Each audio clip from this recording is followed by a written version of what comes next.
ছাত্র সংগঠনগুলোর নাম: বাংলাদেশ জাতীয়তাবাদী ছাত্র দল, বাংলাদেশ ছাত্র অধিকার পরিষদ, নূর ছাত্র জমিয়ত বাংলাদেশ, বাংলাদেশ ছাত্র সমাজ পার্থ, স্বাধীন বাংলাদেশ ছাত্র সংসদ, বাংলাদেশ ইসলামী ছাত্র মজলিস, ছাত্র অধিকার পরিষদ রেজা কিবরিয়া, বাংলাদেশ ইসলামী ছাত্র শিবির, ছাত্র ফেডারেশন, ইনকিলাব মঞ্চ, কওমি ছাত্র ফোরাম, বিপ্লবী ছাত্র পরিষদ, জাতীয় ছাত্র সমাজ, বাংলাদেশ খেলাফত ছাত্র মজলিস, বাংলাদেশ ছাত্রলীগ জেএসডি, ইসলামী শাসনতন্ত্র ছাত্র আন্দোলন, জাসদ ছাত্রলীগ বিসিএল, ইসলামী ছাত্র আন্দোলন বাংলাদেশ। আজকের এই সংগঠন ইসলামী খেলাফত শাসন আন্দোলন মোট 19টি ছাত্র সংগঠন এসেছে।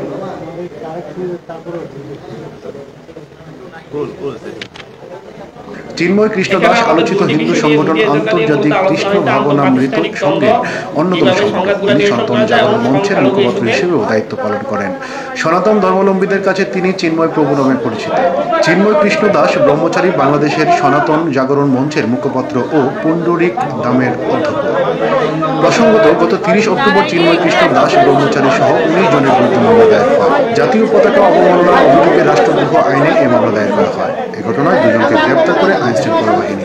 তারা হলেন রাজেশ চৌধুরী ও হৃদয় দাস। ফিরোজ খান নামে এক ব্যক্তি বাদী হয়ে নগরীর কোতোয়ালি থানায় মামলা দায়ের করেন। মূলত এখানে আলোচনা করেছি। ঢাকা শহরের শিক্ষা প্রতিষ্ঠানগুলোর মধ্যে যে দ্বন্দ্বের সৃষ্টি হয়েছে, যে সংঘাতের সৃষ্টি হয়েছে, সেই সংঘাতগুলো নিরসনে ছাত্র সংগঠনগুলো কি ধরনের ভূমিকা রাখতে পারে ন্যাশনাল ক্রাইসিসে, এই বিষয়টি নিয়ে মূলত আলোচনা হয়েছে। এবং ফ্যাসিবাদ পরবর্তী 5ই আগস্ট পরবর্তী বাংলাদেশে আওয়ামী লীগ এবং তার দোসরদের ব্যাপারে ছাত্র সংগঠনগুলোর দৃষ্টিভঙ্গি কেমন থাকবে সেই বিষয় নিয়ে আলোচনা হয়েছে। সংখ্যালঘু ইস্যু, যেটা এখন ভাইটাল ইস্যু হয়ে দাঁড়িয়েছে, সেই বিষয় নিয়ে আলোচনা হয়েছে। এই বিষয়ে সংক্ষেপে এখন কথা বলবেন বাংলাদেশ ইসলামী ছাত্র শিবিরের প্রতিনিধি এস.এম. ফরহাদ।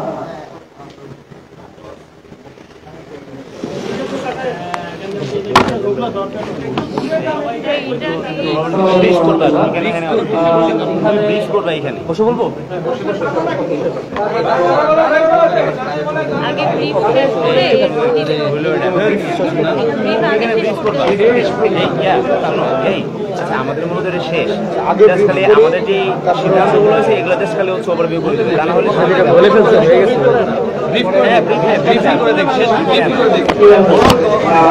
আগে আমরা ব্রিফ করছি। আগে হচ্ছে এই আলোচনায় যে সকল সিদ্ধান্ত সমূহ এসেছে, পরবর্তী কার্যপ্রণালী যেগুলো এসেছে সেগুলো নিয়ে কথা বলবেন বৈষম্য বিরোধী ছাত্র আন্দোলনের আহ্বায়ক জনাব হাসান আব্দুল্লাহ।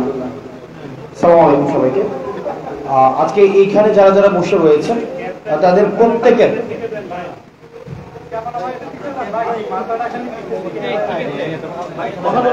বৈষম্যবিরোধী ছাত্র আন্দোলনে এখানে যারা যারা আজকে এখানে যে রাজনৈতিক দলগুলো আছে প্রত্যেকের গত একটা দীর্ঘ 1.5 যুগের বেশি সময় ধরে ফ্যাসিবাদ বিরোধী আন্দোলনে তাদের হচ্ছে অবদান রয়েছে, তাদের ত্যাগ রয়েছে। তারা দীর্ঘ সময় ধরে তারা একটা রেজিস্ট্যান্স দেখিয়েছে এবং ফ্যাসিবাদ বিরোধী আন্দোলনে সবাই তাদের কন্ট্রিবিউশনের জায়গা থেকে সবাই একসাথে এসেছিল বলেই আমরা সামগ্রিকভাবে বৈষম্যবিরোধী ছাত্র আন্দোলনের নেতৃত্বে আমরা ফ্যাসিস্ট এবং খুনি শেখ হাসিনাকে আমরা স্থায়ীভাবে বাংলাদেশ থেকে উৎখাত করতে পেরেছি। এবং এই স্থায়ীভাবে উৎখাত করার পরে আমরা একটি আমাদের প্রত্যাশিত বাংলাদেশের যে যাত্রাটি, সেই যাত্রাটি এখন শুরু হয়েছে। কিন্তু এই শুরু হওয়ার পর থেকে আমরা দেখছি যে আমাদের বাংলাদেশ থেকে যে ফ্যাসিবাদটি উৎখাত হয়েছে তাদের নানাবিধ ষড়যন্ত্র, তারা বিদেশে বসে বিভিন্নভাবে ষড়যন্ত্র করছে এবং বিভিন্ন ফরম্যাটে তারা আবার ফিরে আসতে যাচ্ছে। এখন আমরা আমাদের জায়গা থেকে আজকে আলোচনার মধ্য দিয়ে আমরা কিছু বিষয় সিদ্ধান্তে পৌঁছেছি। এই সিদ্ধান্ত হচ্ছে বেসিক কিছু প্রিন্সিপালসে আমরা আমাদের জায়গায় পলিসিগত জায়গায় রাজনৈতিকভাবে এটা রাজনৈতিক সৌন্দর্য, গণতান্ত্রিক সৌন্দর্য, সেখানে বিভিন্ন বিষয়ে দ্বিমত থাকবে, কিন্তু বেসিক প্রিন্সিপালসে আমরা একমত থাকবেন। সেটার মধ্যে হচ্ছে যে zero tolerance two Awami League. Awami লীগের পুনর্বাসনের ক্ষেত্রে ফ্যাসিবাদ বিরোধী যে রাজনৈতিক শক্তিগুলো ছিল 5ই আগস্টের পূর্বে, সেই প্রত্যেকটি রাজনৈতিক দল আওয়ামী লীগের পুনর্বাসনের প্রশ্নে জিরো টলারেন্স ছাত্র সংগঠনগুলো জিরো টলারেন্স নীতি অবলম্বন করবে। অর্থাৎ কোন ফরম্যাটে আওয়ামী লীগকে পুনর্বাসিত হওয়ার সুযোগ দেওয়া হবে না, কোন ফর্মেই আওয়ামী লীগ পুনর্বাসিত হবে না, তারা যত চেষ্টাই করুক না কেন।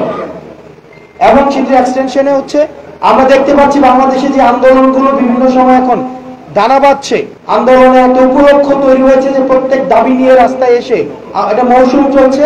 সেই মৌসুমে আমরা দেখছি যে আওয়ামী ফেসিবাদী যে শক্তিগুলো রয়েছে তাদের ব্যাপক ফাইন্যান্সিং রয়েছে এবং গত 16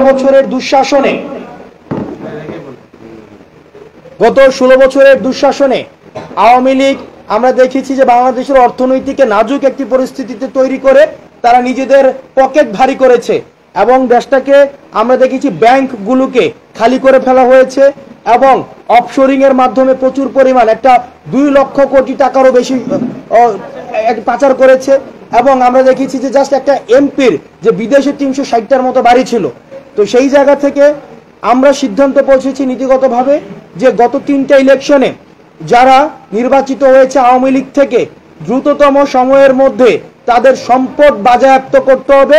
কারণ তাদেরকে আমরা যদি ফিনান্সিয়ালি ক্রিপল না করা যায় আইনগতভাবে, তাহলে যে বিদেশে বসে তাদের যে ষড়যন্ত্রগুলো তারা করছে বাংলাদেশকে আবার পিছিয়ে নিয়ে আসার জন্য, সেই ষড়যন্ত্রগুলো অব্যাহত থাকবে। সেই জায়গা থেকে এই অন্তর্বর্তীকালীন সরকারকে সুস্পষ্ট এবং দৃশ্যমান পদক্ষেপ নিতে হবে। আমরা আজকে নিচ্ছি, কালকে নিচ্ছি, পদক্ষেপ নিচ্ছি, এই ধরনের বিষয় না। আমাদেরকে সুস্পষ্ট এবং দৃশ্যমান দ্রুততম সময়ের মধ্যে পদক্ষেপ নিতে হবে, যেটির মধ্য দিয়ে যারা নির্বাচিত হয়েছে আওয়ামী লীগ থেকে তাদের সম্পদকে বাজেয়াপ্ত করতে হবে।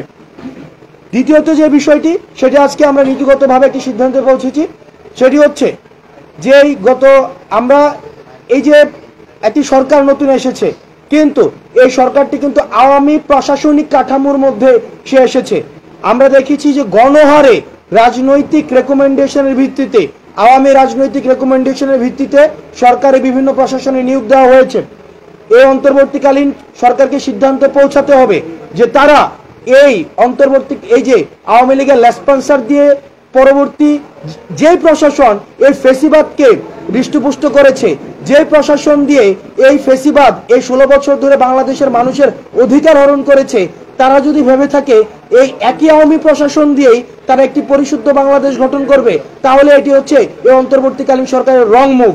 সুতরাং এই বাংলাদেশ নিয়ে মানুষ যে স্বপ্নটি দেখছে, সেই স্বপ্নটিকে বাস্তবায়ন করার জন্য এই অন্তর্বর্তীকালীন সরকার দ্রুততম সময়ের মধ্যে এই প্রশাসন থেকে আওয়ামী রাজনৈতিক রেকমেন্ডেশনে যারা নিযুক্ত হয়েছে তাদেরকে বাদ দিয়ে আবার এই প্রশাসনিক কাঠামো পরিশুদ্ধ করতে হবে। নচেত এই ধরনের যে এই প্রশাসনিক জটিলতা এবং সরকারের যে সংস্কার কার্যক্রমের জটিলতা, সেগুলো অব্যাহত থাকবে এবং সেগুলো আমাদের তরুণ প্রজন্ম তথা রাজনৈতিক সচেতন মানুষকে আশাহত করবে। তৃতীয় যে বিষয়টি, সেটি হচ্ছে আমরা দেখছি যে বিভিন্ন প্রাতিষ্ঠানিক আন্তঃকলহ যুক্ত হচ্ছে। সেখানে আজকেও আপনারা দেখেছেন মাহবুবুর রহমান মোল্লা কলেজে একজন শিক্ষার্থীকে এমন কেউ পিটাচ্ছে যে যাকে কোনোভাবেই ছাত্র মনে হয় না। অর্থাৎ ছাত্র পরিচয়ে প্রত্যেকটি আন্দোলনে আমরা ইতিমধ্যে বিভিন্ন আপনার মিডিয়াতে এসেছে যে অটো রিক্সা চালকদের আন্দোলনে আমরা ছাত্রলীগের ইনভলভমেন্ট দেখেছি, যুবলীগের ইনভলভমেন্ট দেখেছি। তারা একটি উপলক্ষ খোঁজার মধ্য দিয়ে আমাদের মধ্যে কলহ সৃষ্টি করার মধ্য দিয়ে তারা পায়তারা করতে চায়। সেই জায়গা থেকে বাংলাদেশের সকল ছাত্র সমাজ 5ই আগস্টের পূর্বে আমরা যেভাবে ঐক্যবদ্ধ ছিলাম, ঠিক একভাবে ঐক্যবদ্ধ হওয়ার জন্য একতার বার্তা নিয়ে আমরা বৈষম্য বিরোধী ছাত্র আন্দোলন সকল রাজনৈতিক ক্যাম্পাস কেন্দ্রিক এবং সকল রাজনৈতিক যেই দল রয়েছে, ফেসিবাদ বিরোধী যে শক্তিগুলো রয়েছে, ছাত্র সংগঠনগুলো রয়েছে, তাদের ঐক্যমত্যের ভিত্তিতে আমরা সিদ্ধান্ত পৌঁছেছি আগামী 1 সপ্তাহ আমরা জাতীয় ছাত্র সংহতি সপ্তাহ ঘোষণা করছি। আমরা এই জাতীয় ছাত্র সংহতি এই সপ্তাহে আমরা যারা ফেসিবাদ বিরোধী যে রাজনৈতিক দলগুলো ছিল, ছাত্র সংগঠনগুলো ছিল, তারা বিভিন্ন প্রতিষ্ঠানে যাবে এবং সেই প্রতিষ্ঠানে তারা ওই একতা এবং সংহতির যে বার্তাটি সেটি পৌঁছে দিবে এবং আওয়ামী পুনর্বাসন, ছাত্রলীগ পুনর্বাসন বা আওয়ামী ফেসিবাদ শক্তির পুনর্বাসনের জন্য আমাদের যে ঐক্যবদ্ধ থাকার কোনো বিকল্প নেই, সেই বার্তাটি পৌঁছানোর জন্য আগামী এক সপ্তাহ এবং প্রাতিষ্ঠানিক মেলুবন্ধন আমাদের সুদৃঢ় করার জন্য আমাদের এই কর্মসূচিটি ঘোষণা করা হয়েছে। আজকে এই আমাদের তাৎক্ষণিক আলোচনায় যে ছাত্র সংগঠনগুলো, ফেসিবাদ বিরোধী ছাত্র সংগঠনগুলো উপস্থিত হতে পারেননি, আপনারাও একই ধরনের কর্মসূচি আপনারা পালন করবেন বলে আমরা আশা রাখছি। এবং আমরা এই আজকের এটি একটি গুরুত্বপূর্ণ মিটিং, এই মিটিংয়ে আরও কিছু সিদ্ধান্ত রয়েছে। আমাদের এটি শেষ আলোচনা নয়, আমাদের আলোচনা অব্যাহত থাকবে। কারণ ফেসিবাদের যে শক্তিটি, সেই শক্তিটির যে মূল, এই মূলটিকে আমাদের সমূলে উৎপাটন করতে হলে আমাদের ঐক্যবদ্ধ থাকার কোনো বিকল্প নেই। সেই ঐক্যবদ্ধতার যেই আলোচনাটি, সেই আলোচনাটা অব্যাহত থাকবে। সেই অব্যাহতের জায়গা থেকে আমাদের পরবর্তী মিটিংয়ে যে বিষয়গুলো নিয়ে সিদ্ধান্ত হবে, সেই বিষয়টি হচ্ছে পরবর্তীতে যে আমাদের ছাত্র রাজনৈতিক কাঠামো বা রাজনীতির কাঠামো, সেই কাঠামো নিয়ে আমাদের আলোচনা হবে। দ্বিতীয়ত হচ্ছে রাষ্ট্র পুনর্গঠনে আমাদের এই যে তরুণ প্রজন্ম, এই ছাত্র সংগঠনগুলি কিভাবে অবদান রাখতে পারে, সেই বিষয়গুলো নিয়ে আমরা পরবর্তী আমাদের মিটিংয়ে আমরা সিদ্ধান্ত নিব। তৃতীয়ত যে বিষয়টি, আমাদের ছাত্র কাউন্সিল, এই প্রস্তাবনাটি বিভিন্ন জায়গা থেকে এসছে। ছাত্র কাউন্সিল অর্থাৎ ঐক্যবদ্ধ হওয়ার যে ফরম্যাটটি ছাত্র কাউন্সিলের প্রস্তাবনা এসছে, সেটির ফরম্যাট কিভাবে হতে পারে বা এটির প্রোস এন্ড কনস নিয়ে আমরা আগামী যেই ডিসকাশনটি যেটি হবে, সেটিতে আমরা সেই বিষয়গুলো নিয়ে আমরা আলোচনা করব আজকে। এবং আমরা আজকে একটি বিষয় আমরা এখানে একমতে পৌঁছেছি, বা এখানে একমতে এগুলো নিয়ে পলিসি ডিসকাশন পরে শক্ত হবে। তবে এই বিষয়টি হচ্ছে যে ছাত্র সংসদ নির্বাচন নিয়ে বা ছাত্র সংসদে ছাত্র প্রতিনিধিত্বের যে জায়গাটি, অর্থাৎ যে প্রয়োজনীয়তাটি, এই প্রয়োজনীয়তাটি আমরা এই ছাত্র সংগঠন যারা ছিল, ফেসিবাদ বিরোধী যে ছাত্র সংগঠনগুলো, তাদের মধ্যে এই প্রয়োজনীয়তা উপলব্ধি হচ্ছে। এখন সেটির ফরম্যাট কেমন হবে, কিভাবে সেই প্রক্রিয়াটি আগানো যাবে, সেই বিষয়গুলো নিয়ে আমরা পরবর্তী আলোচনায় সেই বিষয়গুলো নিয়ে আমরা কথাবার্তা বলবো।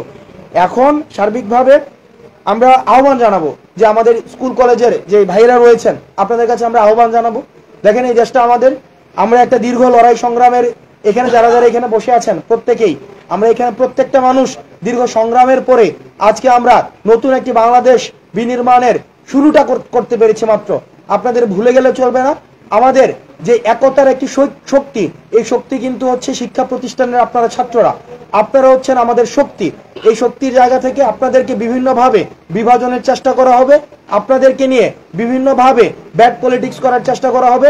আমরা আপনাদেরকে আহ্বান জানাবো যে তাদের যে ষড়যন্ত্র, বিদেশে বসে কোটি কোটি টাকা এখানে ফান্ডিং করা হচ্ছে, যে আপনারা আমার যে সম্প্রীতিটি রয়েছে, যে এই সম্প্রীতিটিকে নষ্ট করার জন্য আপনাদের কাছে আহ্বান জানাবো যে শিক্ষা প্রতিষ্ঠানের পরিবেশ বিনষ্ট হয়, অথবা আমাদের জাতীয় সম্পদ নষ্ট হয়, আমাদের যে জাতীয় ঐক্যটি আমাদের হচ্ছে ইতিমধ্যেই আমাদের নির্মিত হয়েছে, সেই ঐক্যটি বিনষ্ট হয়, অথবা আমাদের ফেসিবাদ যে শক্তিগুলো, সেই শক্তিগুলো আবার কোনো ফর্মেটে আবার পুনর্বাসিত হতে পারে, সেই সুযোগটি আমরা কোনো শিক্ষার্থী, স্কুল কলেজ এবং বিশ্ববিদ্যালয়ের কোনো শিক্ষার্থী আমরা কোনোভাবেই আমরা করে দিতে পারি না। সেই জায়গা থেকে আমরা ভ্রাতৃত্বের জায়গা থেকে আমাদের যে স্কুল কলেজের যেই ছোট ভাইরা রয়েছে, আমাদের ভ্রাতৃত্বের জায়গা থেকে আপনাদের প্রতি আহ্বান থাকবে, আমরা একসাথে আমাদের পরবর্তী বাংলাদেশটা করতে হবে। আপনারা বুক চিতিয়ে দিয়েছেন বুলেটের সামনে, আপনারা যে আমাদের তরুণ প্রজন্মেরাই হচ্ছে, আপনারা বুলেটকে ভয় পাননি, আপনারা ওই পুলিশ বলেছেন একটা বুলেট দিয়ে মারি আবার আরেকটা উঠে দাঁড়ায়। আপনাদের মধ্যে এই তারুণ্যের শক্তি রয়েছে, এই তারুণ্যের শক্তিটাকে আমরা পরবর্তী ইতিবাচক বাংলাদেশ বিনির্মাণের ক্ষেত্রে আমরা হচ্ছে প্রয়োগ করব, এবং আমরা একটা সুখী সমৃদ্ধ আমাদের এই যে 2000-এর বেশি শহীদ হয়েছে এবং এই যে 20,000-এর বেশি আহত হয়েছে, যারা এখন হসপিটালে কাতরাচ্ছে, তাদের যে দায়িত্ব, তাদের যে দায়ভার, এই দায়ভারের জায়গা থেকে আমাদের ঐক্যবদ্ধ থাকতে হবে।